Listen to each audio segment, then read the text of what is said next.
Come on. Just stay awake. I slapped myself in the face a couple of times, trying my hardest to keep my eyes open, focusing on the road ahead. It was already difficult enough navigating the road without any streetlights. I had been driving down this meandering wooded road for about 6 hours now, totaling an 8-hour drive alone in my car. To make matters worse, I'd been up for about 18 hours. That's what happens when you finally get to meet up with friends after months of being apart, and then you get a call in the middle of the night from your boss telling you that you actually have work in the morning. Despite telling him I was in a different state, he didn't care, and warned me that if I didn't show up in the morning, I would not have a job. In my defense, my schedule never showed I was supposed to work that day. Anyway, long story short, I was exhausted, and if I didn't find somewhere to stop and rest fast, I was going to wind up in a ditch or flattened against some tree. Luckily, just as my head was beginning to bob with the weight of sleep debt, I saw some lights coming up on my right in the distance, a brief opening in the forest. As I drew closer, I turned into the parking lot. There, sitting snugly in an opening of the ocean of trees I'd been driving through, was a motel. A nameless motel. There was no sign stating its name, but there was a big vacancy neon sign radiating at me irritatingly in a blue-green incandescent color. The way a couple of letters on the sign would randomly flicker made my eyes hurt. It was beginning to give me a headache. The lot was empty, so finding a parking space was easy. I quickly made my way to the front desk, my legs feeling as if they weighed 1,000 pounds each. I opened the door, causing some digital bell greeting to go off. But it sounded like the system was not connected to power very well, because it sounded like a children's toy with dying batteries. Yet another thing that was causing my sleep deprivation to physically ail me. I dragged myself up to the front desk, where a man I could only describe as odd was waiting for me. This man, who was about 6'3", so he was kind of a tall guy, was dressed in a blue dress shirt with a tie. He wore a smile that didn't budge an inch for the entirety of our back and forth, if you could call it that. The weirdest part about this guy was the way he stood. He was so stiff and straightened up, it appeared as if a slight breeze could break him in half. And after a few moments, I noticed that his left eye kept twitching every few seconds. Basically, the guy was giving off all the wrong kinds of vibes. But I ignored this. My sleep was far more important than my paranoia. Besides, being that tired possibly was making things seem more exaggerated than they really were. Could you give me a room, please? I don't care which," I requested. The man, without speaking to me or turning around to grab some key, pulled one out from under the desk and slapped it on the table. I immediately noticed that his fingernails were perfect. Everything about him was clean and organized, perfectly symmetrical. It was really throwing me off. There was something about the guy's face that seemed wrong, despite him being handsome. It was similar to the way you feel something's wrong when you see a picture of a person, when one half of their face is simply mirrored to the other half. You don't see it right away, but you know it's just odd. I pulled out my wallet, beginning to pull out a credit card. I placed it on the desk next to the keys, asking, "How much for a night?" But he didn't reply. He didn't blink or react to me putting a card on the counter. "How much for a night?" I spoke up, exhaustion making me impatient. Once more, he didn't reply or respond in any way. Staring at him, I slowly reached for the key, which was a key card. I placed it in my pocket and began to retract my other hand, which had my credit card in it. And then the man finally spoke, causing me to jump a little bit. Pay when leave. Okay, I replied. I'll see you in the morning then, to pay up. Thank you, and good night. I practically shambled away from that front desk, a zombie, terrified and in a hurry. I looked at the keycard in my hand when I was back outside. A slight drizzle began to come down, so I stepped back under the awning. Looking back at my keycard, it read room 12. Alright then, I began to make my way under the awning towards my room. Apparently, he had assigned me the room at the very end of the building, closest to the woods, and the furthest away from the main desk. Nice. I'd have some privacy, I guess. At the room 12 door, I slid the keycard into the doorknob. There was no sound or beep or recognition of the card, so at first I wasn't sure if it even worked. But upon twisting the doorknob, the door opened with ease. Huh, I grunted, and went inside. I turned on the lights via the light switch on the wall next to the door, and immediately saw that none of the light bulbs were brighter than a match, so until my eyes were able to adjust, I was nearly blind as I walked around and navigated the room. I made sure to lock the door behind me first, and I closed the curtains to the window of the room. Feeling around with hands and feet, I eventually made it to my bed, and as I practically jumped into the bed, I was surprised when it rippled underneath me and made waves. It was a waterbed. I hadn't seen a waterbed in decades. While it was a bit charming, it was definitely weird. Before I dozed off, I quickly remembered to set an alarm. If my calculations and positioning was right, then in the morning I'd be able to make it to work a bit early. But I would still have about 5 or 6 hours of a drive to get there. Thankfully, I had an afternoon shift. Everything all taken care of, I was soon in dreamland. I woke up with a start. I felt half dead when I raised up my head. Something was wrong. It was still too dark outside, according to what I could still see through the closed curtains. But something else was up. I looked over to my phone, which lit up on the side table. The alarm was going off. I cursed under my breath, realizing I'd mistyped the alarm time. I'd only gotten, an hour and a half of sleep? Great. Barely conscious at all, I attempted to raise my arm up to reach for my phone to fix my error. But as I did so, I realized my arm was submerged in fluids. In fact, everything below my shoulders was soaking wet. I shouted a curse this time as I wrangled myself out of the bed. Despite my eyes being closed for over an hour, my vision still hadn't adapted enough to see anything in the room, really. Nothing except silhouettes. I was able to pull myself from the bed, which had apparently busted and submerged me partially in the water of the waterbed. I stood on the cheap carpet of the motel room, staring at the silhouette of the busted bed. I was irate, but a little glad that I hadn't paid for this awful room just yet. I then thought to myself, I didn't know waterbeds were so deep. If I'd sank any further, I could have drowned in my sleep. I threw my clothes back on and stepped outside, all the while fixing and double-checking my alarm time on my phone to make sure this didn't happen again. Then I stormed back over to the opposite side of the building, to the front desk. When I threw open the door, the digital greeting bell rang again, sounding even more lo-fi than before. I walked right up to the desk, but the man was gone. "Hello? Anybody here?" I called out, trying not to sound too angry, but I think it came out that way anyway. I mean, I was still soaking wet, so it was hard not to be mad.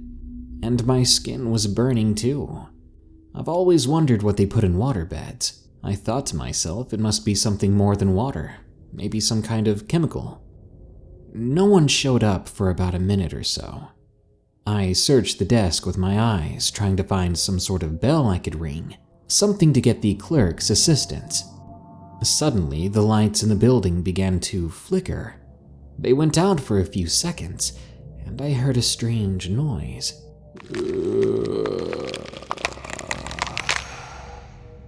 I saw a silhouette behind the front counter sort of uncurl from the floor until it was at full height, perfectly stiff and straight. The lights flickered back on, and there was the man, as symmetrical and clean as before, donning the same smile. Had he been sleeping in the floor behind the counter this whole time? I tried to peer over to see if there was some sort of bed or cot back there, but I didn't see anything but carpet, drawers, and wall. I shook my head and refocused my attention. Look, the waterbed in my room busted. Could I get a different room or something? I'm exhausted. I really don't want to start a problem or anything, I just want to sleep. With a quick slap, there was another key card in front of me, lying there on the counter. This one read 11, the room right next to mine. I grabbed the key card with a sigh. I looked at the man and I said, "Thank you." Then I began to walk out of the room, when I realized the key card I'd gotten from the counter just now was warm and a little slippery. Once outside, I looked at the key card more closely. It was wet, but perhaps that was from me being wet. I was too tired to give much more than a damn. I made my way to room 11, slid the key card in, and I walked inside. I flicked on the light switch, and once more the lights barely worked. It was more the semblance of working lights than actual working lights at all. I was beginning to get frustrated. But what else did I expect from this motel? Of course, this room was no different than the last. I simply hoped the bed would sustain itself this time. Instead of jumping into the bed, I cautiously lowered myself. Once everything felt fine, and I was confident that it wouldn't happen again, I shut my eyes. My skin was burning worse than before now, making it nearly impossible to fall asleep. I kept scratching and rubbing at my calves and thighs. What was in that stuff? I muttered. Was I getting a rash? Maybe an allergic reaction to some chemical in the water? I sat upright and over the side of the bed, reaching for my phone, which was now on the side table again.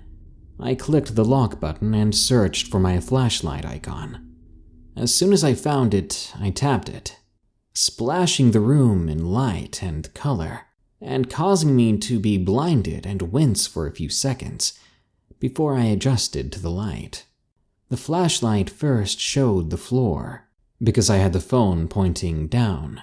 So when I saw the floor, or what I thought was floor, my heart began to pound. The floor pulsated like veins. What I'd assumed was carpet, because it felt like carpet under my feet, appeared more like cilia, thousands of little hair-like tendrils, each pulsating rhythmically in waves.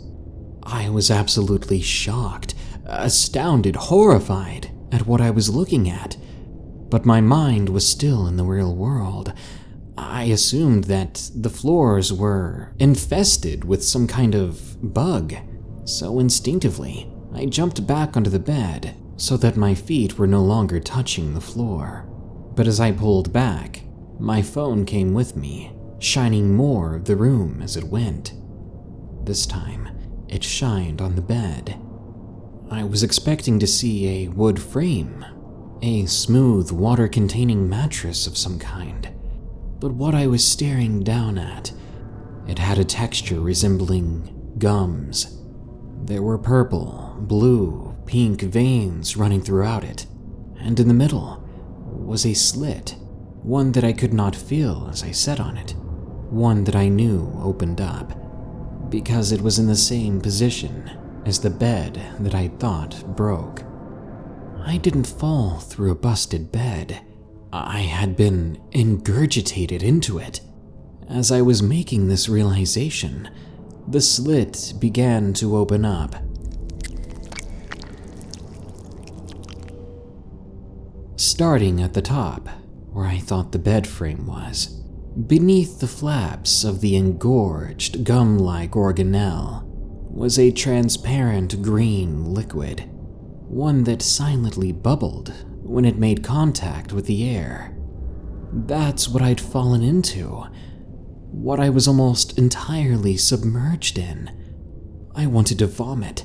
Bile rose up in my throat, but I held it back. There was only one thought in my mind: escape. Run, flee.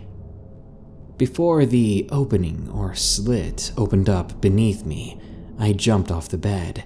What am I saying? It's no bed. Whatever it was, I jumped off of it, forcing my bare feet to walk over the cilia-like things on the floor. I ran over to the door, unlocking it and trying to open it, but it wouldn't budge. I stepped back and shone my light at the door, trying to make sure I wasn't missing a lock or something. But what I saw wasn't a door. I should have known. The door handle, it looked more like a giant centipede's mandible.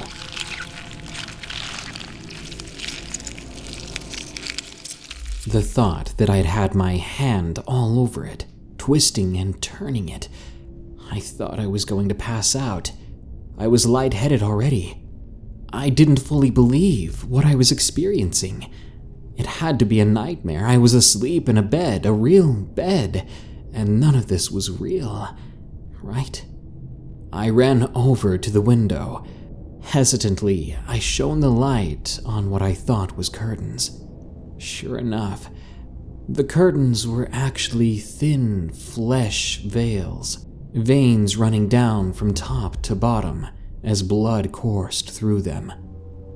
I forced myself, swallowing hard, to grasp hold of one side and shove it to the other, revealing an honest-to-God window, one made of glass, not bone or flesh or anything of the sort.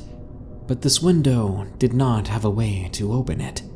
I quickly shone my light around the room, wincing, tears running down my face as I saw more and more parts of the motel room that were actually alive. The nightstand was some sort of bony protrusion rising out of the floor, like some sort of abscessed vestigial tooth. The silhouette of a spare chair in the corner turned out to be some sort of cartilage, whose purpose I could not even fathom or guess. I glanced at the TV, the one that had been fastened to the wall. I screamed and fell to the ground at what I saw. A pulsating, slitted eye watched me. It stared without any sort of eyelid, following my every move. Had I been watched this entire time? I wanted to throw my phone at it, to get it to look away from me, but I knew that was a bad idea, and I knew then that whatever this thing was, it had been watching me long enough to know that I knew. Maybe that's why it wasn't letting me out. Suddenly, the entire room pulsated. I looked around the room with the light. The chair cartilage thing began to writhe, and so did that side table tooth. Then they shifted and broke apart from their positions, forming two separate sets of dozens of sharpened bone-like protrusions that somehow moved along the floor, all of them coming towards me. I jumped back up, pressing myself against the window. I screamed and slammed my fist against the glass, and when it cracked, even just a bit, I knew what had to be done. Violently, desperately, I punched the glass. At the very first throw of my fist, there was a crack inside my hand. It was painful, like a deep and instantaneous bruise. I'd broken it. But the pain was nothing compared to my fear. I kept punching with my injured hand, and when my body would no longer let me use it, I pulled back, then charged the glass with my shoulder. My eyes closed as I collided with it. There was the sound of shattering. My body was propelled forward by momentum as I crashed through and landed on the sidewalk. Untold numbers of scrapes and bruises enveloped my body. Everything was pain, everything was panic, but I was still able to pick myself up and limp to my car in the parking lot. But as I made it halfway there, a sound that I'd heard only recently echoed from behind me back at the motel building.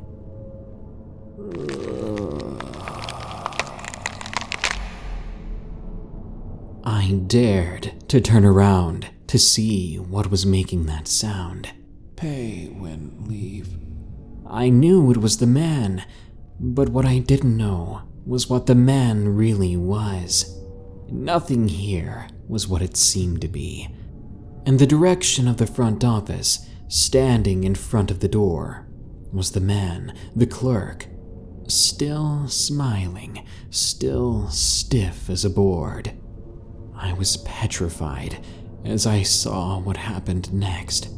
The false viscera that made him look like another person melted away into a pink and red puddle on the ground. Underneath his visage stood a mass of stiff, stringy, muscle-like fibers, and at the bottom, they didn't just stop. They connected in a sort of trail to the rest of the building. I stared at it for a moment, when suddenly, this snake of pure muscle fibers propelled itself forward at me at an impossible speed. If I had been any further away from my car, I'd be dead. I was just able to make it inside and insert the key before the mass of muscle slammed into the side of my car, shattering the windows on that side and denting the driver's side door inward. I screamed, twisting the key in the ignition, praying that it worked without a problem. And it did. I threw it into reverse, and I floored it. I threw the steering wheel, causing the car to turn around. When I faced the road, I kicked it back into drive, and just as I pressed the gas pedal again, the car lurched forward and began to peel out. I turned around in my seat. That mass of muscle had gripped the back axle. I wasn't going anywhere. I gritted my teeth and slammed on the gas pedal as hard as I possibly could, praying that if there was a God, to help me survive and to escape. With a sickening snap and the sound of something wet hitting the back glass, the wheels finally got traction and I sped away. I made a right, heading back towards home, ignoring the first speed limit sign I saw, when suddenly, the back axle just fell off the car, having been wrenched off by that thing. The loudest and most terrifying squealing resounded around me as the car scraped the ground and came to a halt. I jumped out of the vehicle and turned toward where I came from. I'd only traveled about 1/3 of a mile. I could still see the opening in the woods. I could still see the light of that motel. I got goosebumps all over. Chills ran down my spine. I stood there in the road, watching the opening, as if something was about to pop out around the corner. The ground underneath me began to rumble just a bit. I could feel it in the tips of my toes. The light in the opening turned off, as if the power in the motel had gone out. Then there was a thud, another thud, several more thuds, before something did round the corner of that opening, stepping out onto the road. I couldn't breathe for as long as I was looking at it. That motel in its entirety stood, a quadrupedal beast in the middle of the road. The same muscle fibers that had attacked me formed legs below the building, whose walls were now dripping just like the man before. Its visage in its entirety was melting off of it. It had been found out. There was no longer any reason to hide. Bits and sickening pieces of it fell off and landed in the ditch and road. What appeared to be the last room, room 12, was at the head. A mess of eyes stared at me, watched me from a third of a mile down the road. It stood there for a few seconds, and I knew that if this thing came after me to devour me, I had no chance of escaping it. Not something so big that it towered over the trees now. I fell to my knees hard, scraping them against the paved road. I'd given up. In my horror, there was nothing else I could do. It had bested me. It had destroyed my only chance at escape. And besides, its mere existence had made all sense of normalcy leave my mind. I closed my eyes and prayed that it would be quick. Another thud, several more thuds, and I opened my eyes. The creature was walking across the road, paying me no mind. It walked off into and over the forest. Eventually, I could no longer see it. I could only hear distant thuds, and soon those too grew quiet. It was gone. There was no attack, there was no devourment. I was alive, and I had no idea why it let me live. It could have chased me down this road. It would have walked a third of a mile in mere seconds. As I sat on the ground, confused and traumatized, I soon realized why it left me there. A helicopter flew overhead, one that was just out of reach of that monster's grasp, but would have had a perfect view of it. That thing, it was smart. It knew not to get caught, and now that I had survived, it had to find a new place to lure in prey. My luck was immense throughout this entire encounter.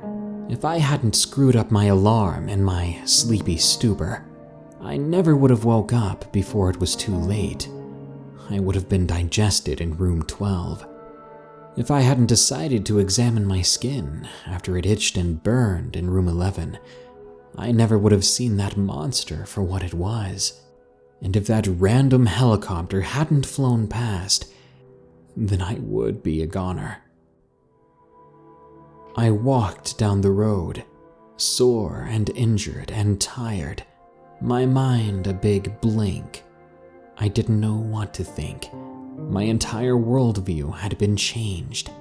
I walked for several hours, until finally there were lights in the distance. Headlights. They were traveling in the same direction as I was walking, toward my home.